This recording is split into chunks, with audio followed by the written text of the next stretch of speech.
Angleterre, 1886. Lorsque le duc de Wintermere fut extrait de l'épave de sa calèche brisée, tout le monde le crut inconscient. Il pensait que l'accident l'avait privé de toute perception. Sa fiancée pleurait à son chevet. Ses domestiques se préparaient au pire, mais ils commettaient tous une dangereuse erreur. Ils croyaient qu'ils ne pouvaient ni entendre ni comprendre un seul mot. Alors ils parlaient librement. Ils chuchotaient des secrets qu'ils auraient emportés dans leur tombe. Et bientôt, le duc découvrit que la plus grande menace pour sa vie n'était pas la calèche qui avait failli le tuer. C'étaient les personnes qui attendaient sa mort.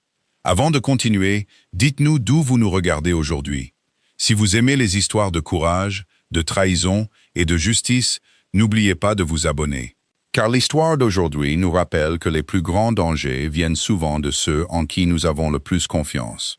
Le duc Victor Wintermere avait passé la journée à inspecter les fermes du domaine de Wintermere, une responsabilité qu'il tenait à assumer lui-même, bien qu'il possède des milliers d'hectares dans le Yorkshire.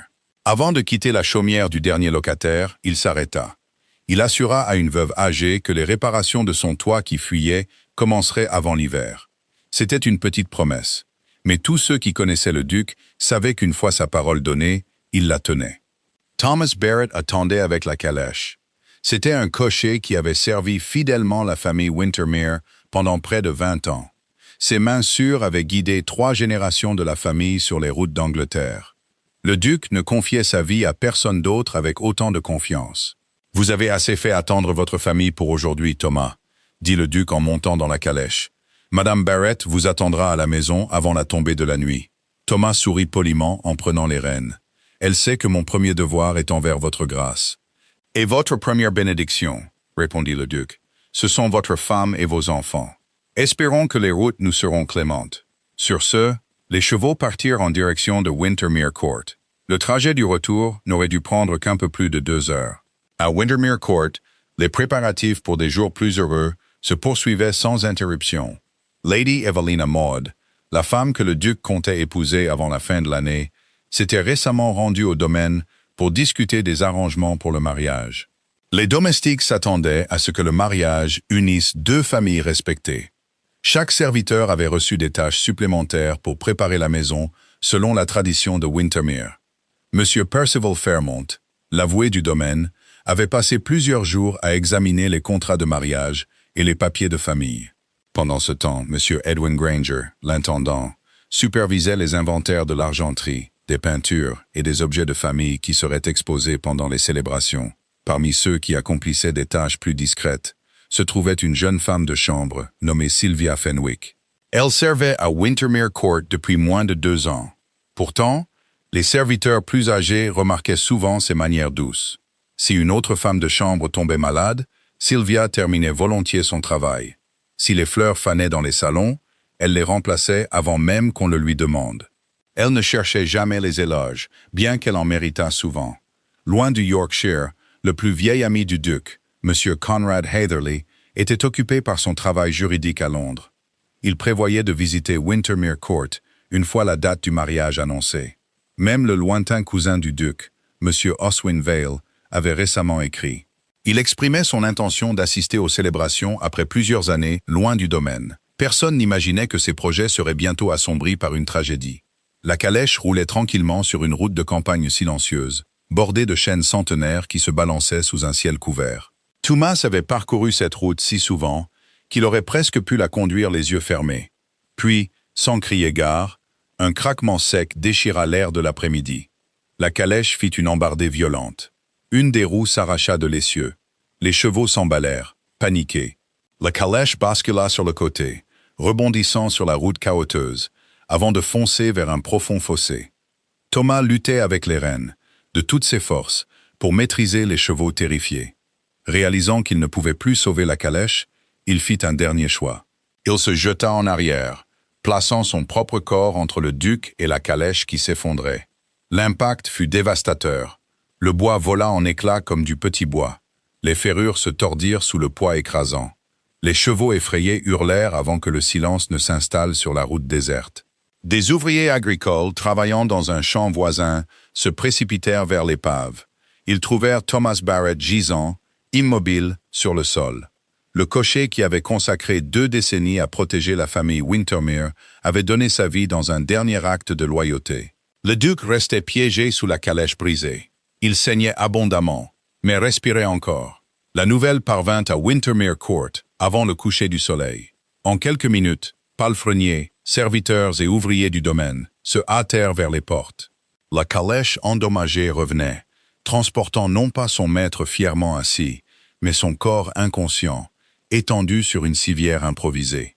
Le médecin de la famille examina le duc sans tarder, tandis que des visages anxieux attendaient derrière la porte de la chambre. Après ce qui parut une éternité, le médecin sortit, son visage empreint d'une profonde inquiétude. « Sa grâce a subi une grave blessure à la tête », dit-il calmement. Bien qu'il respire encore, il n'a pas repris connaissance. Il ne parle ni ne réagit à la voix ou au toucher.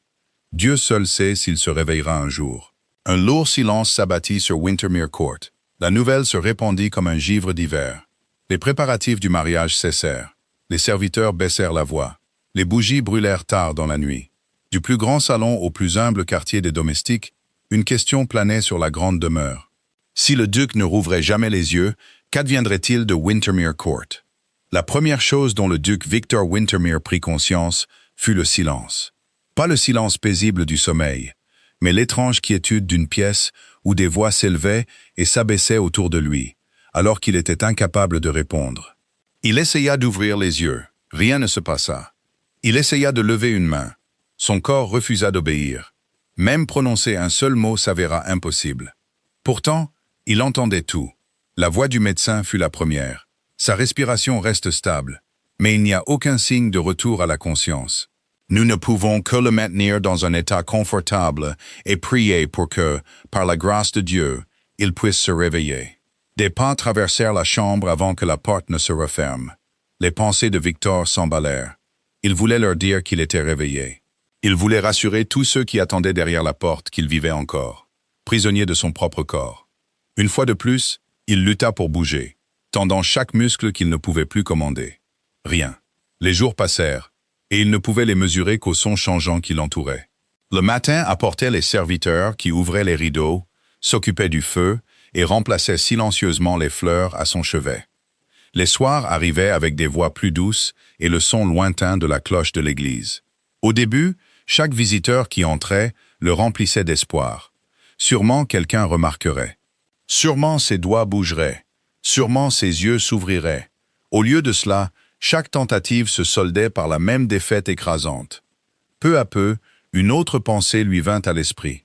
Si tout le monde le croyait incapable d'entendre ou de comprendre, il parlerait sans précaution. Pour la première fois depuis l'accident, Victor cessa d'essayer de forcer son corps à réagir. Il décida d'écouter. Beaucoup de ceux qui entraient dans sa chambre le pleuraient sincèrement. De vieux serviteurs qui l'avaient vu grandir chuchotaient des prières à son chevet avant de quitter la pièce.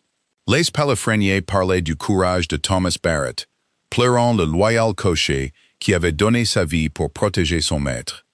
Plus d'une fois, Victor entendit des membres du personnel se demander comment la veuve de Thomas et ses 2 jeunes enfants passeraient l'hiver sans lui. Chaque mot approfondissait son chagrin. Il se jura silencieusement que si la Providence lui accordait une autre chance, la famille de Thomas ne serait jamais abandonnée. Toutes les conversations n'étaient pas si bienveillantes. M. Percival Fairmont, l'avoué du domaine, commença à venir plus souvent que nécessaire. Ses discussions avec M. Edwin Granger, l'intendant, ne portaient plus sur le rétablissement du duc, mais sur les affaires du domaine, qui, selon eux, ne pouvaient être retardées indéfiniment. « La maison doit continuer à fonctionner », remarqua Fairmont un après-midi. « Les décisions importantes ne peuvent pas rester en suspens éternellement. » Granger répondit prudemment. Sa seigneurie a déjà exprimé des préoccupations similaires. La remarque troubla Victor plus qu'il ne voulait l'admettre. Lady Evelina venait fidèlement les premiers jours. Elle lui tenait la main lorsque d'autres étaient présents. Elle tamponnait ses yeux avec un mouchoir. Elle remerciait les serviteurs pour leur dévouement et assurait à tous qu'elle priait constamment pour son rétablissement. Son chagrin semblait indiscutable. Puis, peu à peu, il commença à changer. Ses visites se firent plus courtes. Les larmes devinrent moins fréquentes. Sa voix perdit sa chaleur dès qu'elle croyait qu'ils étaient seuls. Un après-midi, elle entra avec Fairmont et parla à voix basse, d'un ton mesuré. « Si cette incertitude continue, dit-elle, le domaine ne peut rester sans une direction appropriée. Fairmont répondit avec prudence. Certaines questions juridiques nécessiteraient une préparation si le pire devait arriver. Alors préparez-les, répondit Evelina sans hésitation. Wintermere ne doit pas sombrer dans le désordre. Leurs pas s'éloignèrent en quittant la chambre. Le lendemain matin, Victor entendit M. Granger ordonner à 2 valets de pied de retirer plusieurs tableaux de valeur d'une des galeries principales. Ils doivent être placés en lieu sûr, dit Granger. Sa seigneurie considère que c'est la marche à suivre la plus prudente. L'explication semblait raisonnable, mais quelque chose le dérangeait. Wintermere Court avait traversé des générations d'épreuves sans vider discrètement ses murs. Au fil des jours, des conversations similaires devinrent plus fréquentes. Des armoires furent déverrouillées. Des inventaires furent discutés à huis clos. Des affaires qui auraient sûrement pu attendre son rétablissement exigeaient soudain une attention immédiate. Puis vint le soir qui détruisit le reste de la certitude de Victor. Lady Evelina entra seule. La pièce était silencieuse, à l'exception du faible crépitement du feu. Elle se tint près du lit pendant plusieurs instants sans parler. Puis elle se pencha si près qu'il pouvait sentir la chaleur de son souffle contre son oreille. Quand elle parla enfin, sa voix ne portait ni chagrin ni affection, seulement de l'impatience. « Vous avez retardé mon avenir assez longtemps. » Elle ajusta ses gants, se retourna sans un mot de plus et quitta tranquillement la chambre. Victor gisait immobile, incapable de bouger, incapable de parler. Pourtant, dans ce silence terrible, une vérité devint impossible à ignorer. La femme qu'il avait l'intention d'épouser n'attendait plus qu'il se rétablisse. Elle attendait qu'il meure. Les jours qui suivirent s'abattirent sur Wintermere Court comme une longue saison de deuil. Les grands couloirs, autrefois animés par les préparatifs d'un mariage, résonnaient maintenant de voix basses et de pas prudents. Chaque serviteur avait reçu l'ordre de faire le moins de bruit possible, de peur de déranger un homme que tout le monde croyait entre la vie et la mort. Parmi eux tous, personne n'entrait dans la chambre du duc plus fidèlement que Sylvia Fenwick. Chaque matin, avant que le personnel ne se rassemble pour le petit déjeuner, elle apportait un vase de fleurs fraîches des jardins du domaine et remplaçait celles qui avaient fané pendant la nuit.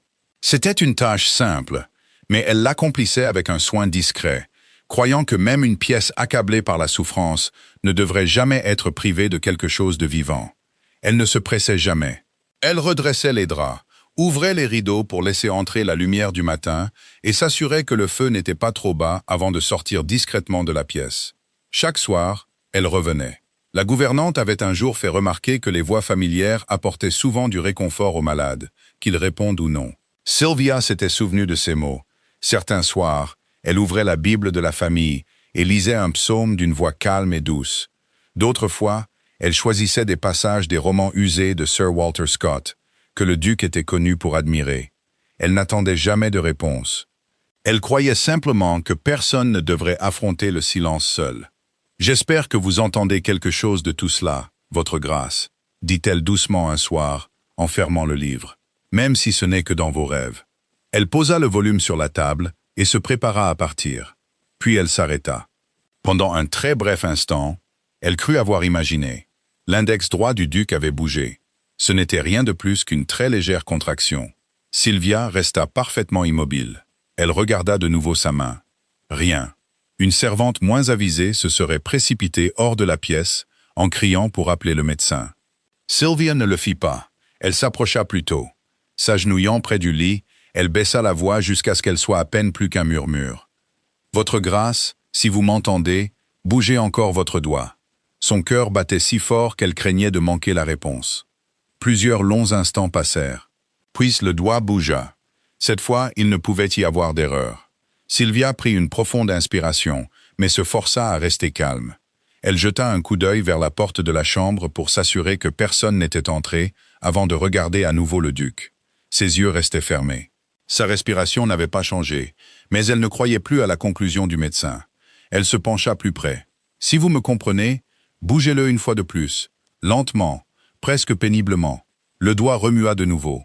Sylvia couvrit sa bouche pour s'empêcher de crier. L'impossible se tenait devant elle. Le duc était conscient. Il pouvait entendre chaque mot prononcé dans cette pièce. Il ne pouvait tout simplement pas répondre. Pendant plusieurs minutes, Elle resta agenouillée près du lit, se demandant ce qu'il fallait faire. Son instinct lui disait d'appeler le médecin. Pourtant, une autre pensée refusait de la quitter. Si le duc l'avait vraiment comprise, pourquoi n'avait-il pas essayé de se révéler avant? Il devait y avoir une raison. Elle revint le lendemain matin avec les fleurs, comme si de rien n'était. Ce n'est qu'après s'être assurée qu'ils étaient entièrement seuls, qu'elle parla doucement. « Si votre grâce souhaite que j'avertisse le médecin, bougez votre doigt. Rien. Si vous souhaitez que je garde le silence, bougez-le une fois. » La réponse vint presque immédiatement. Un mouvement délibéré. Sylvia ferma les yeux un instant. Elle avait sa réponse.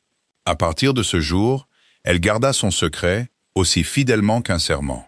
Parler lui restait impossible, et même le plus petit mouvement l'épuisait. Sylvia savait qu'ils avaient besoin d'un autre moyen de communication.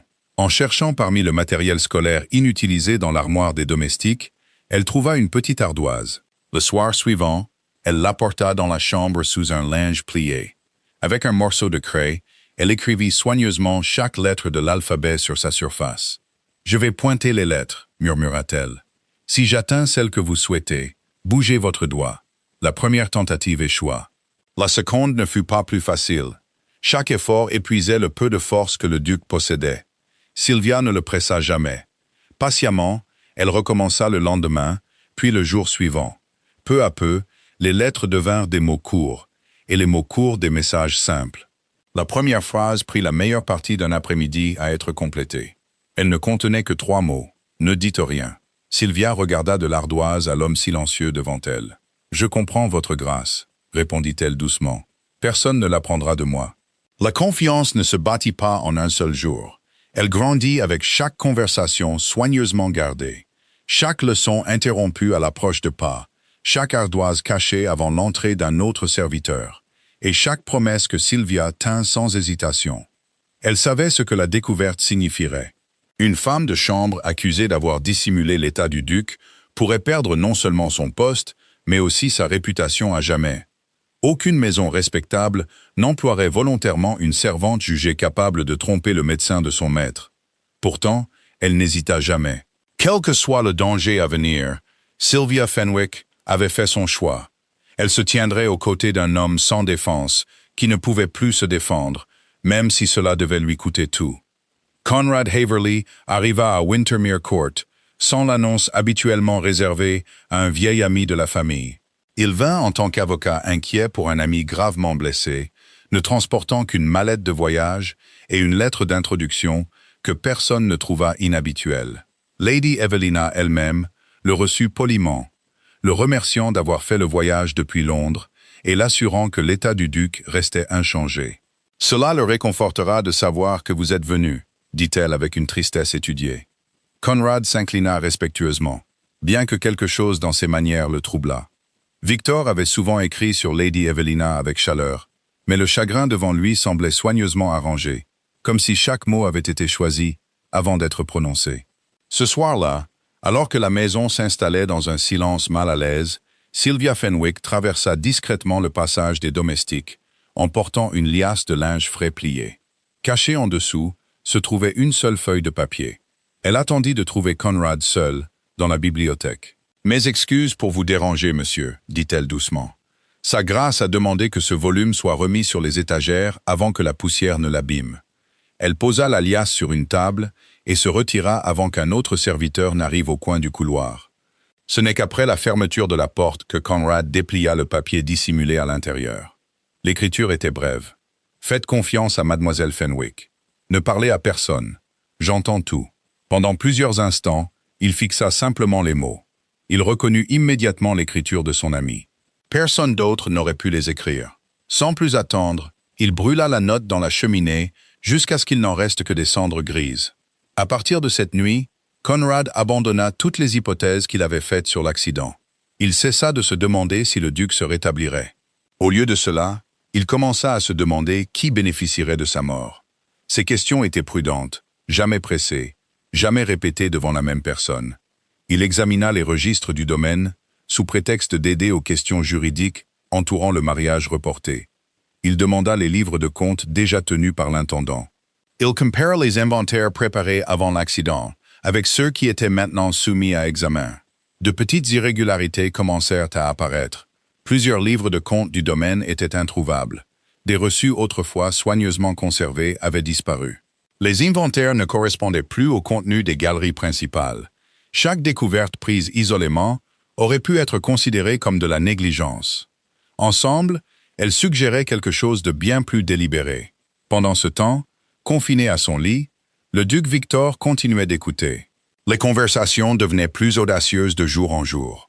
Les serviteurs entraient, croyant se tenir à côté d'un homme incapable de les entendre. Un soir, 2 valets de pied parlèrent à voix basse en s'occupant du feu. « Je n'aurais jamais dû accepter l'argent, » marmonna l'un. « Tu l'as accepté maintenant, » répondit l'autre. « Mieux vaut faire profil bas et ne rien dire.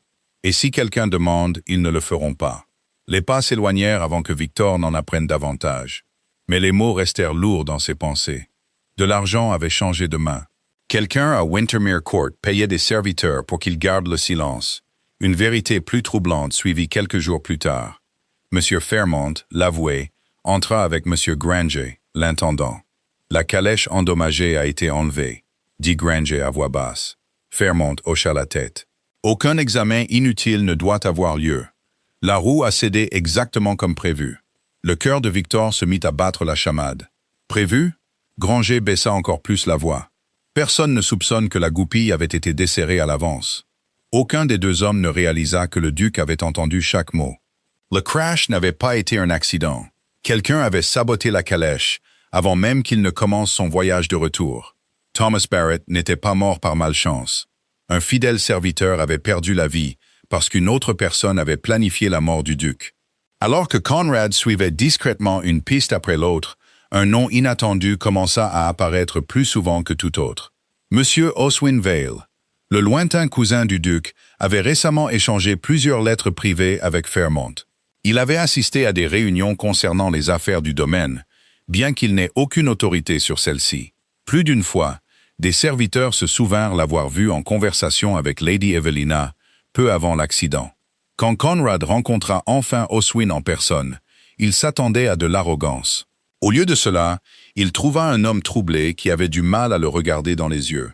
« Vous semblez accablé, monsieur Val », observa Conrad.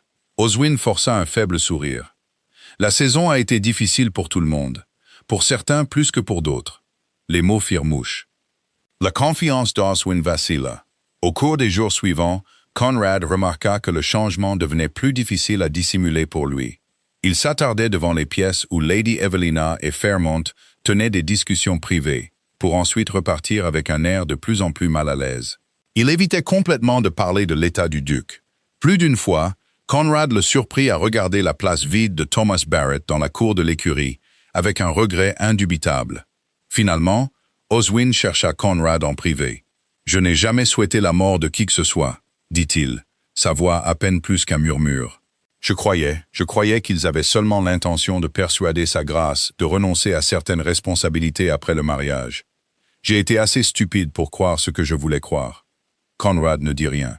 Oswin continua. « Quand Thomas a été tué, j'ai réalisé à quel point j'avais été aveugle. » Il mit la main dans son manteau et en sortit plusieurs papiers pliés. « Je ne peux pas défaire ce qui a été fait, mais peut-être que ceux-ci pourront empêcher quelque chose de pire. » Conrad accepta les documents sans les déplier. Pour la première fois depuis son arrivée à Wintermere Court, il crut que la vérité pourrait encore être découverte, à condition que les responsables ne découvrent pas qu'ils n'étaient plus les seuls à garder des secrets. La patience de Lady Evelina commençait à s'épuiser. Pendant des semaines, Wintermere Court était resté suspendu entre l'espoir et le deuil. Le duc respirait toujours, mais il ne parlait ni ne bougeait devant ceux qui se rassemblaient à son chevet. Pour le personnel, c'était une tragédie sans fin. Pour Evelina, c'était devenu un retard intolérable. Elle ne lui rendait plus visite pour prier. Elle ne venait que pour poser des questions. « Y a-t-il eu un changement ?» demanda-t-elle au médecin un matin. « Aucun que j'ai observé, ma lady. Et vous croyez toujours qu'il n'entend rien ? Je n'ai vu aucune raison de penser le contraire. » La réponse parut la satisfaire. À ce moment-là, ses réunions avec M. Percival Fairmont étaient devenues presque quotidiennes. Ils ne prenaient plus la peine de déguiser leur but sous des discussions sur les affaires de la maison. « Le domaine ne peut rester sans direction », dit fermement Evelina, alors qu'il marchait dans la galerie à l'extérieur de la chambre du duc. « Chaque jour qui passe invite à l'incertitude. » Fairmont baissa la voix. J'ai préparé des documents accordant une autorité temporaire sur la gestion de Wintermere Court, si Sa Grâce reste incapable de conduire ses affaires. Et personne ne les contestera. Ils ont toutes les apparences de la légalité. L'apparence seule ne suffit pas, répondit Evelina. J'attends de la certitude. Derrière la porte fermée de la chambre, le duc entendit chaque mot. Fairmont ne préparait plus de simples papiers juridiques. Il préparait des documents falsifiés pour placer Wintermere Court entre des mains qui n'y avaient aucun droit légitime. Ailleurs dans la maison, M. Edwin Granger continuait de retirer des objets de valeur des pièces principales sous prétexte de les protéger. L'argenterie disparaissait des armoires verrouillées. Des portraits qui étaient restés accrochés sans être dérangés pendant des générations étaient discrètement enlevés. Même plusieurs petits objets de famille enregistrés dans des inventaires antérieurs étaient introuvables. La plupart des serviteurs obéissaient sans poser de questions. Quelques-uns ne cachaient plus leur malaise. « Je sers cette famille depuis 30 ans, » murmura le vieux majordome à la gouvernante. « Jamais je n'ai vu la moitié du salon vidé alors que son maître vivait encore. » La gouvernante répondit prudemment, « Alors, priez pour qu'il se rétablisse avant que d'autres choses ne soient emportées. » Tous ne partageaient pas leur loyauté. Certains serviteurs avaient découvert que le silence pouvait s'acheter. Une aide cuisinière remarqua que ceux qui ne posaient pas de questions se retrouvaient soudain avec des pièces inattendues. Un palefrenier qui s'était autrefois plaint ouvertement des meubles manquants insistait maintenant sur le fait que tout avait été fait selon les instructions. Wintermere Court était devenue une maison où l'honnêteté et la cupidité parcouraient les mêmes couloirs. Pendant ce temps, Conrad continuait tranquillement à assembler la vérité. Les papiers qu'Oswin Vale lui avait confiés se révélèrent plus précieux que l'un ou l'autre ne l'avait imaginé. Parmi eux se trouvaient des copies de correspondances privées entre Fairmont et plusieurs associés, ainsi que des notes faisant référence à des documents de succession révisés, préparés avant l'accident du duc. Oswin ne les avait pas falsifiés, ni n'avait planifié l'attaque de la calèche. Sa faute avait été bien plus simple. Il s'était laissé convaincre par les assurances de Lady Evelina que le duc avait l'intention de céder une grande partie de la gestion du domaine après le mariage. Le temps qu'il reconnaisse que son ambition allait bien au-delà de l'influence, Thomas Barrett était déjà mort. Le fardeau de cette connaissance pesait lourdement sur lui. « Je ne peux pas demander à Sa Grâce de me pardonner », confessa doucement Oswin à Conrad. « Je mérite à peine de me pardonner moi-même. »« Vous pouvez encore choisir quel genre d'homme vous devenez », répondit Conrad. « Ce choix vous appartient toujours. » Pour la première fois depuis de nombreuses semaines, Oswin hocha la tête sans discuter. Un après-midi, une autre visiteuse arriva à Wintermere Court. Margaret Barrett se tenait nerveusement à l'entrée des domestiques, vêtue d'un simple deuil noir. À ses côtés se tenaient ses deux jeunes enfants, chacun s'accrochant silencieusement à ses mains. Elle n'était pas venue chercher la charité. Elle souhaitait seulement laisser une petite Bible qui avait appartenu à son défunt mari. Il la portait toujours en conduisant Sa Grâce, dit-elle à la gouvernante. Si le duc se rétablit, peut-être voudrait-il savoir que Thomas l'a gardé avec lui jusqu'à la toute fin. La gouvernante accepta le livre usé, les larmes aux yeux. De sa chambre, Victor entendit chaque mot, faiblement porté par le couloir ouvert. Ses pensées se tournèrent vers Thomas, vers Margaret, vers les enfants qui grandiraient sans leur père, parce que la cupidité d'une autre personne avait volé la vie d'un homme honnête. Bien qu'il ne puisse ni bouger, ni parler, il fit une promesse solennelle dans son cœur. Si Dieu lui accordait la force de se relever, la famille de Thomas Barrett ne manquerait jamais de rien tant que Wintermere Court resterait sous sa garde. Alors que le danger se resserrait autour de la maison, Sylvia fut plus proche que jamais de tout perdre. Un soir, elle venait de cacher la petite ardoise sous les draps, après avoir aidé le duc à épeler laborieusement un autre bref message, quand des pas retentirent à l'extérieur de la chambre. La porte s'ouvrit sans avertissement. Lady Evelina entra. Le cœur de Sylvia faillit s'arrêter. « My lady », dit-elle en baissant la tête. « Que faites-vous ?»« Je change les draps de Sa Grâce. » Les yeux d'Evelina balayèrent lentement la pièce. Pendant un terrible instant, ils s'attardèrent sur le bord du matelas, où l'ardoise était dissimulée sous la couverture. Elle s'approcha. Sylvia se força à ne pas bouger. Une autre servante aurait jeté un coup d'œil vers la cachette. Elle ne le fit pas. Le silence s'étira si longtemps qu'il en devint presque insupportable. Finalement, Evelina se détourna. « Finissez votre travail, dit-elle froidement, puis laissez-le se reposer. » Ce n'est qu'après la fermeture de la porte de la chambre que Sylvia s'autorisa à respirer à nouveau. Un mouvement imprudent, une hésitation d'un battement de cœur, et tout ce qu'ils avaient risqué aurait été perdu. Les murs de Wintermere Court se refermaient. Les secrets ne pouvaient plus rester cachés bien longtemps. Quelqu'un allait devoir faire le premier pas. Le moment que Lady Evelina avait attendu semblait enfin à sa portée. Presque tout le monde à Wintermere Court avait accepté que le duc ne gouvernerait plus jamais son domaine. L'avis du médecin n'avait jamais changé. Sa grâce restait en vie, mais ne donnait aucun signe de reconnaissance de ceux qui l'entouraient. Chaque jour qui passait, la confiance grandissait parmi ceux qui croyaient que Wintermere n'avait plus de maître. Lady Evelina avait l'intention de s'assurer qu'il en ait bientôt un.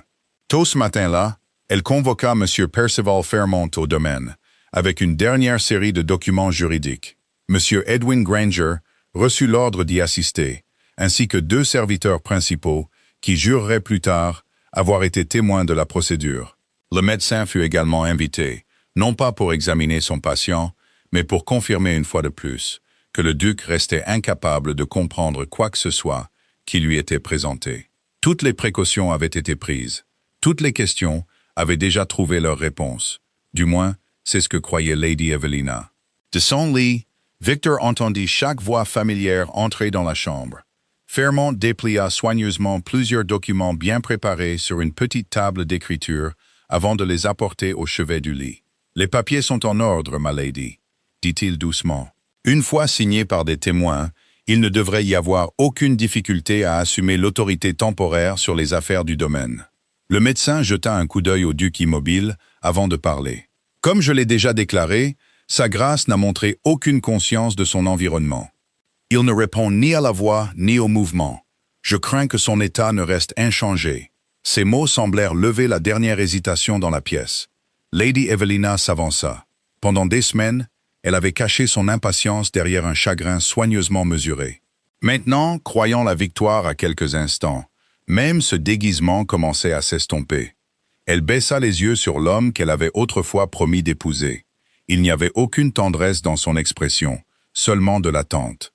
Fairmont trempa une plume dans l'encre et indiqua l'endroit où la marque du duc devait apparaître. « Si sa seigneurie veut bien guider sa main, dit-il, les témoins pourront attester que toutes les formes appropriées ont été observées. » Les 2 serviteurs échangèrent des regards incertains. Aucun ne semblait entièrement à l'aise, mais aucun n'osa questionner l'avoué du domaine. Lady Evelina tendit la main vers le lit. Ses doigts se refermèrent sur la main du duc. Lentement, elle commença à la soulever de la couverture. Pendant un long moment, rien ne se passa. Puis, sa main cessa de bouger. Les doigts du duc s'étaient resserrés, non par accident, pas par une contraction involontaire, mais délibérément. Lady Evelina fronça les sourcils. Avant qu'elle ne puisse parler, les paupières de Victor commencèrent à bouger. Le mouvement était lent, presque imperceptible. Un serviteur allaita. Un autre recula. Le médecin regardait fixement sans prononcer un mot. Puis, pour la première fois depuis l'accident de la calèche, le duc Victor Wintermere ouvrit les yeux. Ils étaient fatigués. Ils étaient pâles après des semaines de maladie, mais ils étaient indubitablement alertes. Le silence envahit la chambre. Sans hâte, le duc tourna la tête. Son regard se posa d'abord sur l'avoué, puis sur les papiers étalés sur le lit. Finalement, il se posa sur Lady Evelina. Personne ne bougeait. Personne ne semblait même respirer. Son visage devint blême. Elle connaissait ce regard. Ce n'était pas le regard vide d'un homme sortant de la confusion. C'était le regard fixe de quelqu'un qui comprenait exactement où il était et qui se tenait exactement devant lui. Victor ressembla le peu de force qui lui restait. Quand il parla enfin, sa voix était faible après des semaines de silence. Pourtant, chaque mot résonna dans la chambre avec une clarté indubitable. Emporter ses papiers. Il ne fit une pause que le temps de prendre une autre respiration prudente. Et quitter ma chambre. Personne n'obéit. L'avoué se tenait figé, les documents tremblants dans ses mains. M. Granger regarda vers Lady Evelina, ne sachant s'il devait fuir ou rester. Les témoins fixaient le duc comme s'ils avaient vu un fantôme se lever de sa tombe. Même le médecin semblait incapable de comprendre ce qui se passait. Seule Lady Evelina restait immobile. Quelques instants plus tôt, elle se croyait sur le point de contrôler Wintermere Court. Maintenant, elle comprenait quelque chose de bien plus terrifiant. Le duc ne s'était pas simplement réveillé.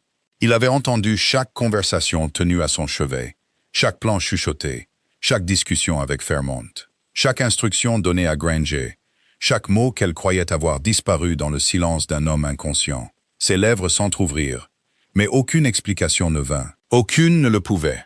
La chambre resta absolument immobile. Les papiers falsifiés gisaient intacts sur le lit. Les témoins n'osaient pas parler. L'avoué ne pouvait plus soutenir le regard du duc. Et dans ce silence écrasant, chaque personne dans la pièce comprit la même terrible vérité. L'homme qu'il croyait n'avoir rien entendu avait tout entendu. Le silence dans la chambre du duc ne dura qu'un instant. Le lendemain matin, Conrad Heverly avait remis chaque document, chaque lettre et chaque preuve qu'il avait recueillie entre les mains des autorités compétentes. Aucune accusation ne fut portée sans preuve, aucune affirmation ne reposait sur la rumeur. Chaque témoin fut interrogé séparément, chaque registre du domaine examiné, et chaque conversation soigneusement comparée aux preuves déjà collectées. Ce qui avait commencé comme un soupçon devint bientôt une certitude. La calèche endommagée fut sortie de l'atelier du domaine, où elle était restée intacte depuis l'accident. Après un examen minutieux, la vérité éclata, exactement comme Conrad l'avait craint.